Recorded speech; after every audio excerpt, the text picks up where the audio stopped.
e de muita unção. Pense um pouquinho aonde você estaria se Jesus não estivesse na sua vida, se Jesus não estivesse no seu coração. Você ainda que não conhece, não tem uma experiência profunda com o Senhor, abre o teu coração para Jesus, fala: Senhor, venha entrar no meu coração, venha transformar a minha vida. Se existe alguém que pode mudar a nossa história, esse alguém é Jesus de Nazaré. Ele é o autor e consumador da nossa fé. Ele é o alvo supremo de todas as coisas. Ele é o centro de todo o universo. Quem tem Jesus tem tudo. Quem não tem Jesus não tem nada.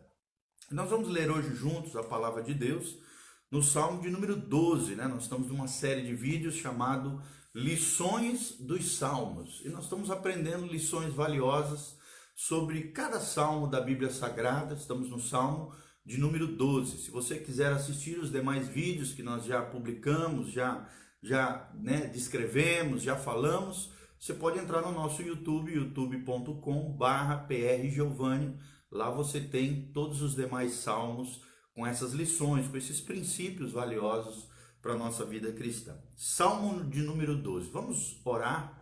Pai, no nome de Jesus, nós queremos colocar cada uma das pessoas que estão nos assistindo agora, ao vivo, e aquelas que de alguma maneira ainda vão assistir depois, através, ó Deus, desse vídeo postado no Facebook. Pai, nós te agradecemos por essas ferramentas valiosas que visam, ó Deus, edificar e abençoar a vida das pessoas. Nós estamos aqui para sermos instrumentos nas tuas mãos, para abençoarmos aqueles que ali estão nos ouvindo. Pai, que essa mensagem chegue no mais profundo dos corações, transformando as vidas, restaurando famílias, ó Deus, elevando os corações ao teu coração. Que cada alma seja sarada, que cada vida seja transformada pelo teu poder. Ó Deus, atende cada um nas suas dificuldades, nas suas lutas, nos seus problemas.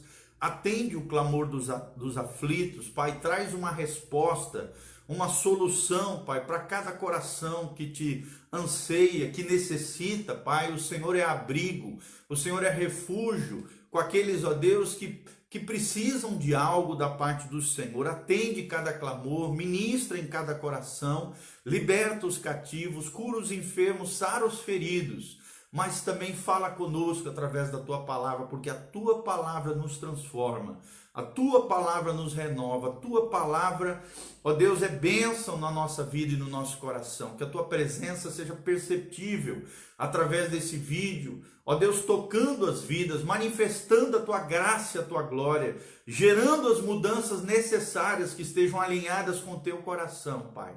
É o que nós te pedimos em nome de Jesus, para o louvor e glória do teu nome. Amém, amém e amém. Glória a Deus. Nós vemos algumas vidas já online aqui conosco. Que a graça e a paz de Jesus esteja com você. Salmo de número 12. Preste atenção no que a palavra de Deus nos ensina. O salmista, aqui Davi, escreve esse lindo salmo ao mestre do canto, ou seja, era um cântico para instrumentos de 8 cordas. A maioria dos salmos são cânticos ou então são orações. A maioria deles eram cânticos que eram escritos e entregues aos músicos para que fossem cantados no templo do Senhor, Aqui no caso, na época de Davi, no tabernáculo do Senhor. Logo em seguida, a partir de Salomão, já no templo do Senhor, esses cânticos eram cantados. Esse salmo foi escrito por um instrumento de 8 cordas, Provavelmente uma espécie de viola, lira naquela época que tinha, e esse salmo era transformado então num cântico diante do Senhor. Mas olha que lições valiosas nós podemos extrair desse lindo salmo, o salmo de número 12. A Bíblia Sagrada diz: socorro, Senhor, porque já não há homens piedosos, desaparecem os fiéis entre os filhos dos homens. Falam com falsidade uns aos outros, falam com lábios bajuladores e coração fingido. Corte o Senhor todos os lábios bajuladores, a língua que fala soberbamente, pois dizem: com a língua prevaleceremos. Os lábios são nossos. Quem é Senhor sobre nós?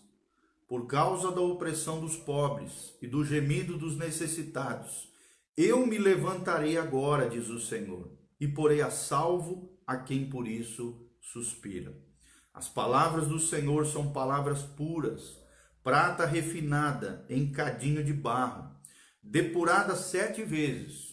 Sim, Senhor, tu nos guardarás desta geração, nos livrarás para sempre.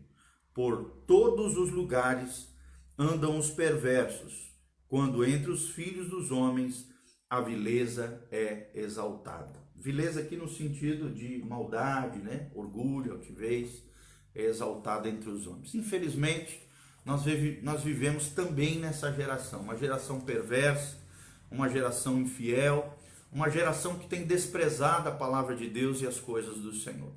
Qual é o tema que nós colocamos nessa breve meditação, nesse devocional no dia de hoje? Tem uma palavra que aparece várias vezes nesse salmo, que é segurança. Então, esse é o centro desse salmo, a nossa segurança no Senhor. Então, eu intitulei esse salmo Segurança no Senhor. Da onde vem a nossa segurança? Quem é o nosso refúgio? Quem é o nosso abrigo? Quem é que realmente nós podemos confiar em meio a uma geração perversa, corrupta, infiel, né, descabida nos dias atuais? Em quem nós podemos confiar de verdade? Em quem o nosso coração verdadeiramente pode estar seguro? E a Bíblia Sagrada nos ensina que é no Senhor.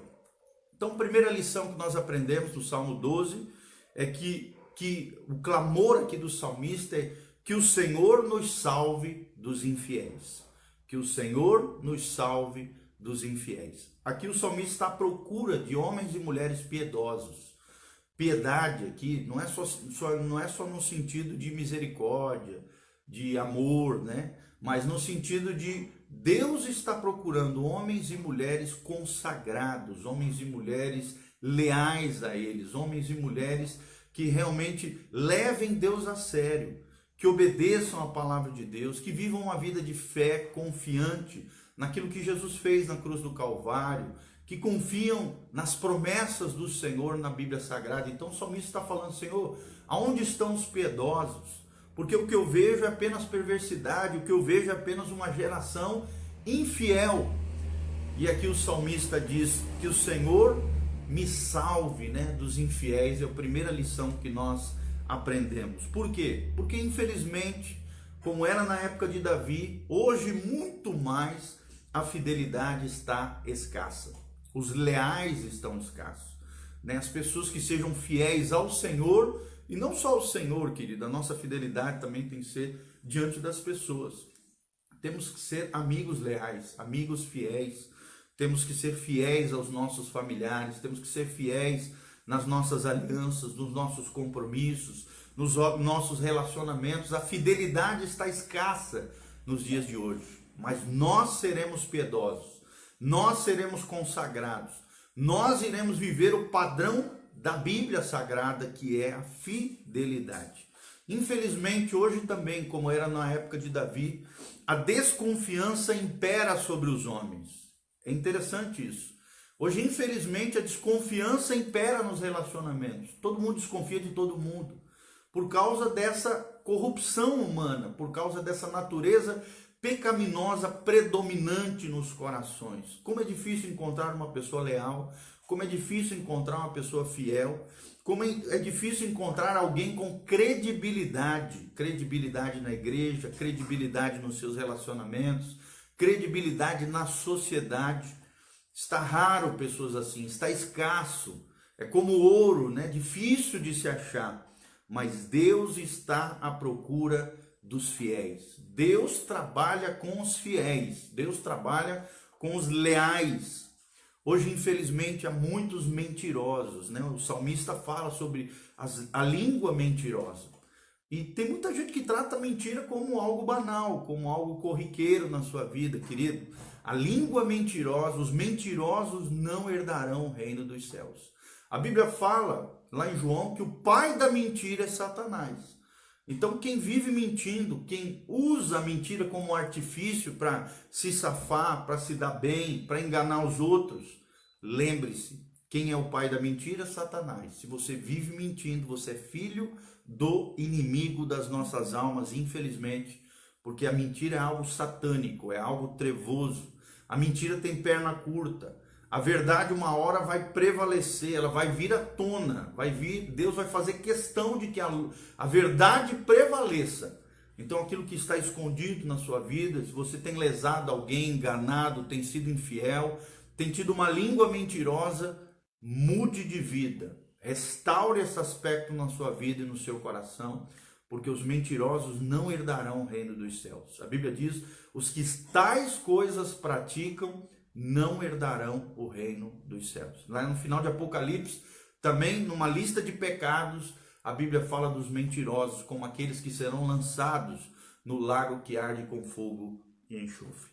Hoje nós vemos muitos bajuladores, né? Pessoas ali, o que a gente chama comumente de puxadores de saco. Toma cuidado, querido, quando vier algum bajulador, quando vier alguém puxando o teu saco, quando vier alguém no sentido de te bajular.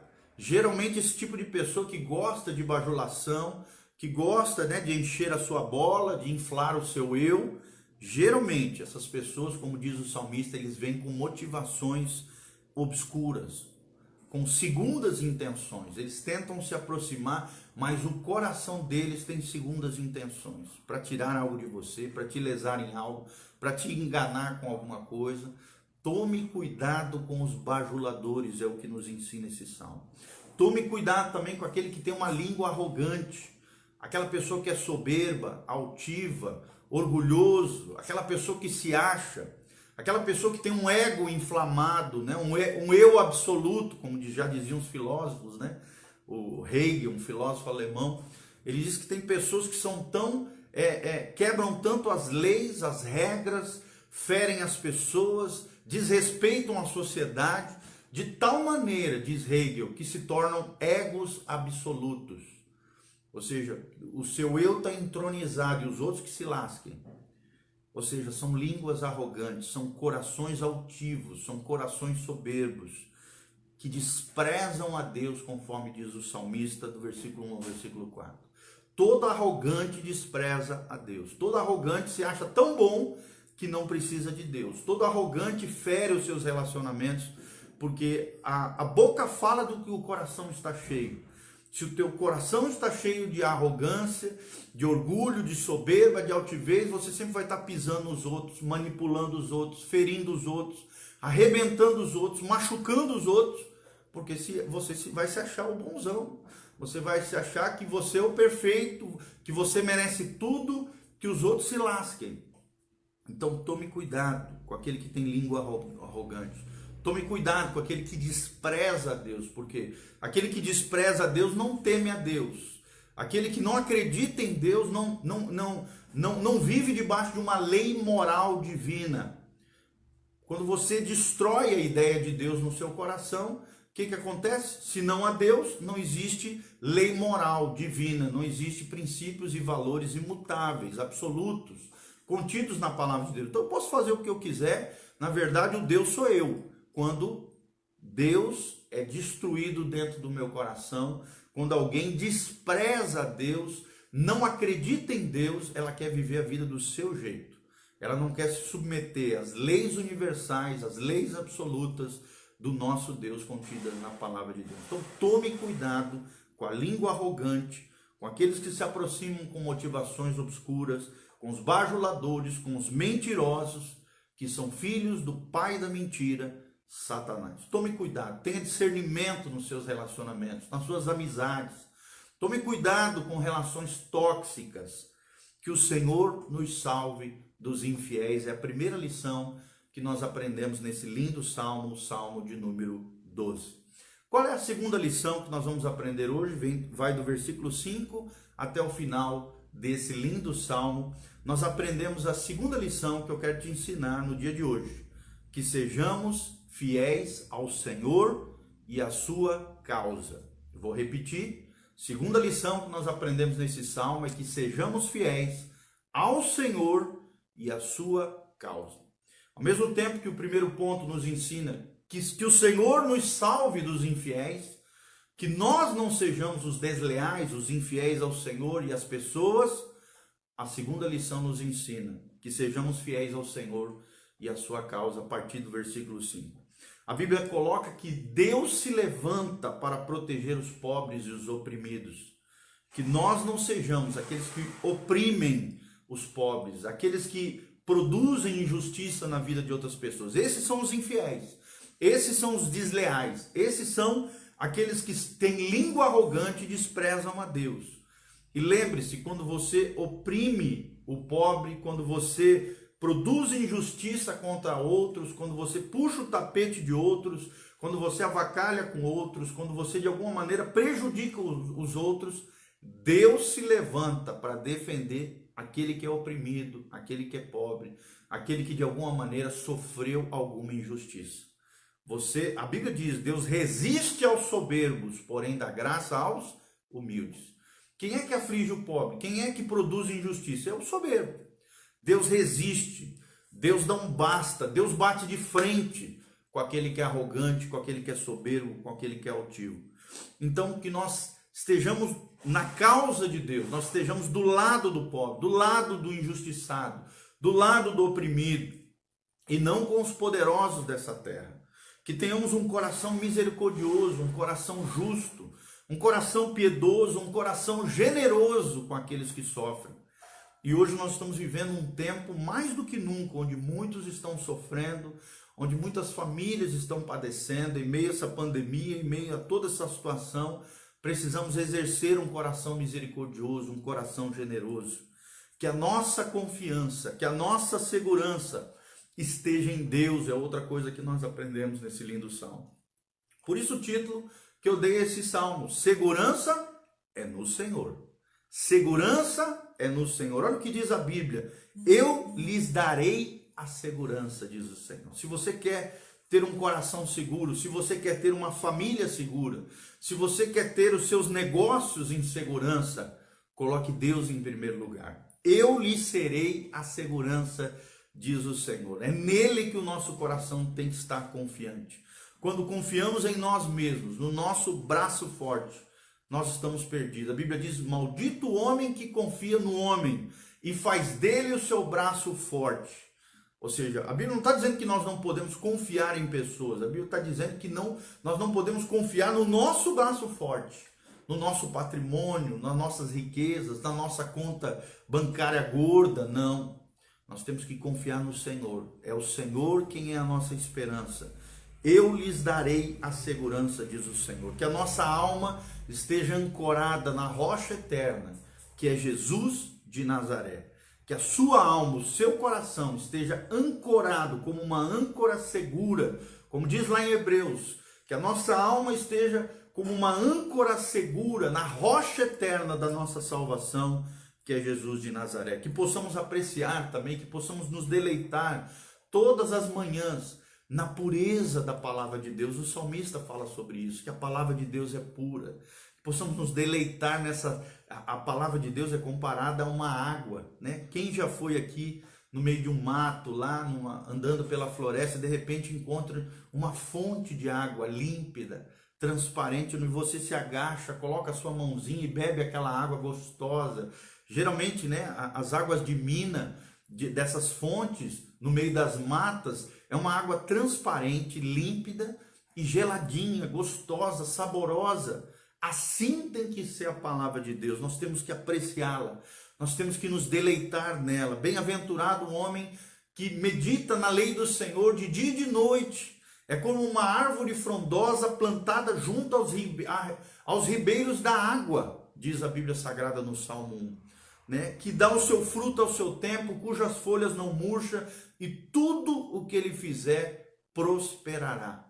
Meu irmão, se você se deleitar na palavra, na pureza da palavra de Deus, olha o que eu estou pregando, foi o que Deus me deu agora, nessa manhã, peguei, fiz as minhas anotaçõezinhas e estou trazendo aqui para você, a palavra pura do Senhor. Você pode ver, tudo que eu estou falando está aí no Salmo 12, não é coisa da minha cabeça, não é coisa que eu inventei, é a pureza da palavra de Deus, essa água límpida, que sai de uma fonte eterna, que é o Senhor, que possamos apreciar e deleitar na pureza da palavra de Deus. É ela que nos alimenta, é ela que mata a nossa sede, a sede da nossa alma.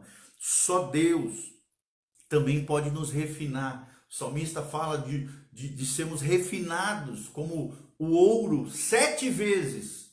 O número 7 é quem? É Deus. é o número de Deus. Quem é que nos refina? É Deus. Como? Através do Espírito Santo. Então, que possamos ser refinados por Deus, como o ourives refina o ouro.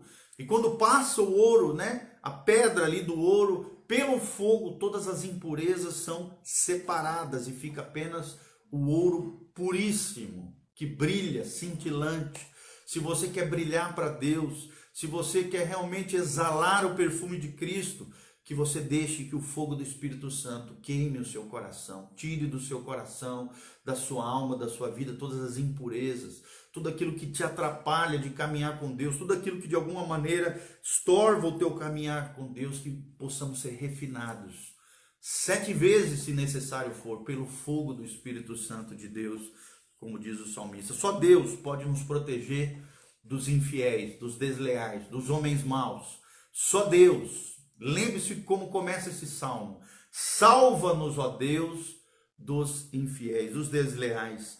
A nossa sociedade exalta a corrupção. A nossa sociedade exalta a infidelidade. Olha essas novelas. Só ensina a coisa errada, só ensina e despreza a família, só ensina aquilo que é contrário aos valores cristãos.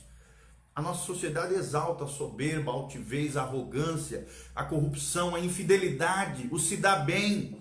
O importante é ser feliz, mesmo que arrebente com os outros, que arrebente com a sua ética, a sua moral, a sua consciência. É isso que exalta a nossa sociedade corrupta, a geração perversa dos dias de hoje. Os altivos estão em toda parte, termina o salmista, mas nós seremos humildes diante do nosso Deus. Que tenhamos um coração quebrantado, que possamos ir para a cruz todos os dias, morrer para o nosso eu, que não tenhamos um ego inflamado, nem um eu absoluto, mas que a cruz de Cristo cause um efeito no nosso coração, matando, quebrantando, moendo o nosso eu. Que o moinho de Deus seja extraordinário na nossa vida e que a farinha saia fina, para que dessa farinha fina, que é a nossa vida, passada pelo moinho de Deus, possa se transformar num pão que vai alimentar outras pessoas, através daquilo que Deus está fazendo nas nossas vidas. Quebrantamento, morte do eu, cruz, humildade, é o que diz a palavra de Deus. Não é à toa que Jesus fala: aprendei de mim, que sou manso e humilde de espírito. Aprendei de mim, que sou manso e humilde de espírito. Mansidão não é ser besta, mansidão não é ser trouxa, não é isso. Mansidão é saber se posicionar em Deus. Assim como Moisés era manso e humilde e se posicionava em Deus quando alguém se levantava contra ele, quando alguém o afrontava, quando alguém ou os povos e as nações tentavam ir contra Israel, o que Moisés fazia? Ele se posicionava no Senhor. Jesus era a mesma maneira, muito maior, é claro. Jesus era manso e humilde. Humilde significa quebrantado, que reconhece que é pequeno e que Deus é grande, que nós não somos nada sem Deus e que Deus é tudo para nós. Isso é humildade. E a humildade se revela pelo nosso falar, pela maneira como nós agimos, pela maneira como nós pensamos acerca de nós mesmos e acerca das outras pessoas. Nós temos que aprender dele, de Jesus, o que é mansidão, posicionar-se em Deus, e o que é humildade, quebrantamento diante do Senhor. Lembra o que Jesus falou também lá em Mateus 5. Bem-aventurados os pobres de espírito, porque deles é o reino dos céus. Você só vai adentrar no reino de Deus, no reino dos céus, se você reconhecer a sua pobreza espiritual, a sua vulnerabilidade, as suas fraquezas, saber que você não é super-homem nem super-mulher, pelo contrário, você é apenas homem e apenas mulher, você é um vaso de barro, e Deus quer colocar dentro de você um tesouro, que é o Espírito Santo de Deus. Reconheça as suas fragilidades, reconheça os seus limites, não há nada de errado de reconhecer a sua humanidade, reconhecer os seus sentimentos, as suas emoções. O Filho de Deus se fez também filho do homem. O título Filho do Homem de Jesus fala dessa humanidade, do reconhecimento da humanidade de Cristo. Então aprenda com ele o que é mansidão, o que é ser humilde de espírito. Aprenda com Jesus. Vinde a mim, vós que estáis cansados e sobrecarregados, diz Jesus, e eu vos aliviarei, e acharei descanso para as vossas almas. Se achegue a Jesus, ore diante de Jesus todos os dias, e eu tenho certeza que você será tremendamente abençoado. Quais são as duas lições que nós aprendemos hoje? Primeiro, que o Senhor nos salve dos infiéis, e que nós sejamos os piedosos de Deus nessa terra. Em segundo lugar, que sejamos fiéis ao Senhor e que nos engajemos na sua obra, na sua causa, nos colocando do lado daquele que é injustiçado, daquele que é pobre, daquele que é oprimido, do lado daqueles que Deus fica do lado, e realmente possamos viver dessa maneira, aprendendo com Jesus o que é humildade, o que é ser filho.